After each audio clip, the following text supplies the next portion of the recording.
여러분 안녕하십니까? 우수근의 한중일 TV의 우수근입니다. 저는 지금 중국에 와 있습니다.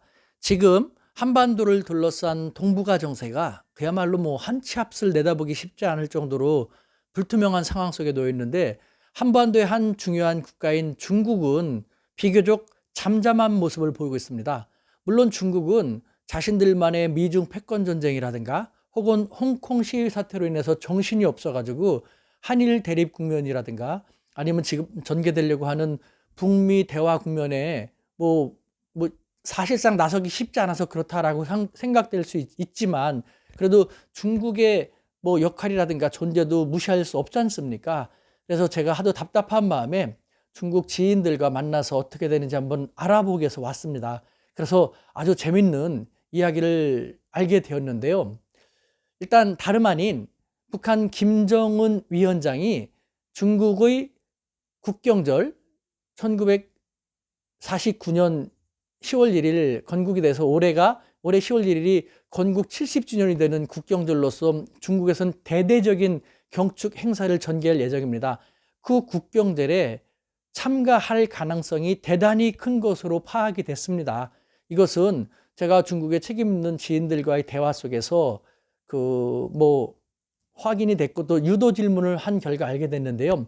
예를 들면은, 그렇다면 김정은 위원장이 이번에 중국에 오게 되면은 다른 나라에서 국가 중요한 지도자들도 오게 될 텐데, 다른 나라의 그 국가 지도자들과 누구와 만나서 어떤 일을 할 것인지 그런 것 계획이 정해진 것이 있느냐라고 넌지시 유도 질문했더니, 그것은 김정은 위원장의 의사에 완전히 좌우된다. 김정은 위원장이 어떤 지도자를 만나서 어떤 얘기를 하고 싶다면은 중국의 이웃나라인 북한이 국제사회의 책임 있는 보통 국가의 일원으로서 잘 협력하고 참가한다는 것을 보여주기 위해서 중재하고 적극 서포트할 용의가 있다. 그래서 김정은 위원장이 와서 어떻게 할지를 원한다면 중국은 최대한 협조할 예정이다 라고 얘기하더라고요. 그런 여러 가지를 볼 때 김정은 위원장이 국내외적으로 특별한 돌발 변수가 발생하지 않은 한 이번 국경절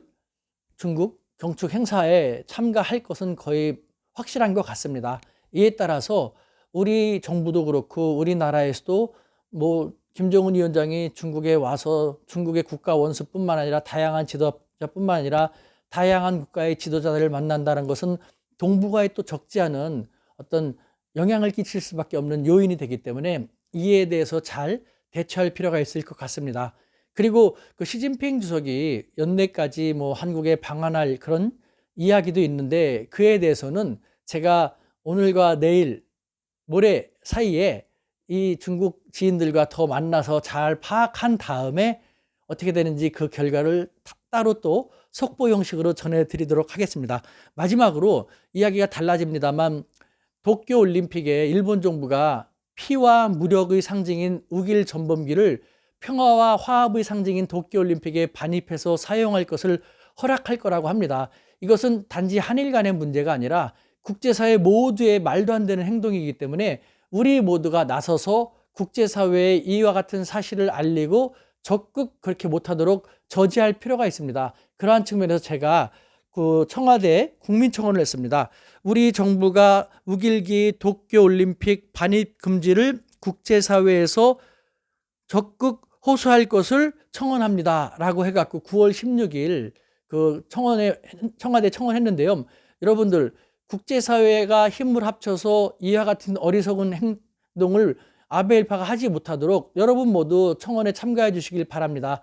이 청원 내용은 다시 이 동영상의 맨 첫 번째 고정 댓글로 올릴 것이고, 우수근의 한중일 TV 본 채널의 커뮤니티에도 올라가 있기 때문에 그것을 보시고 널리 참가해 주시기 바랍니다. 이상 지금 중국 지인들도 밑에서 저녁을 기다리고 있기 때문에 두서없이 여러분들에게 이 중요한 소식을 전달하기 위해서 속보 형식으로 전달했습니다.